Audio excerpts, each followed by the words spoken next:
ওসমান হাদিকে এই দেশের জন্য দরকার, যেই ওসমান হাদির জন্য ভারতের সরকার আওয়ামী ফ্যাসিস্টরা পর্যন্ত হতাশ হয়ে গেছে। একটা ছেলে তাদের মস্তদের মধ্যে কাপড় ধরে দিয়েছে, ঠিক কিনা জোরে বলে? না আফসোস লাগে এই দুইটা ছেলে কি করে এই দেশ ছেড়ে পালিয়ে গেল? কথা বলেন না কেন? দিনে দুপুরে মেরে হালুয়া গাট দিয়া হালুয়া খাইতে খাইতে পালায় গেল। তো তোমরা কি করলা? কথা বলেন ঠিক না বেঠিক?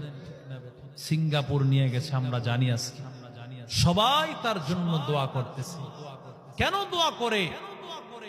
যেই ছেলেটার মধ্যে ইসলামের এত মায়া, ওর ভিডিওগুলো আপনি দেখবেন, খুব চমৎকার তেলাওয়াত করতে পারে, শুদ্ধ তেলাওয়াত আছে, আলহামদুলিল্লাহ বলেন। এই ছেলেটা ইসলামের একটা রত্ন, ইসলামের একটা সম্পদ। আগামীর দিনে এই হাদির মতো সন্তান দরকার, ঠিক কিনা জোরে বলেন? যুবক, তোমরা এই খেলায় আর হেলায় বসে থাকলে হবে না, কারণ আমি শুরুতেই বলেছি ইসলামের ভিত্তি হয়েছে যুবকের দ্বারা, ঠিক কিনা জোরে বলেন?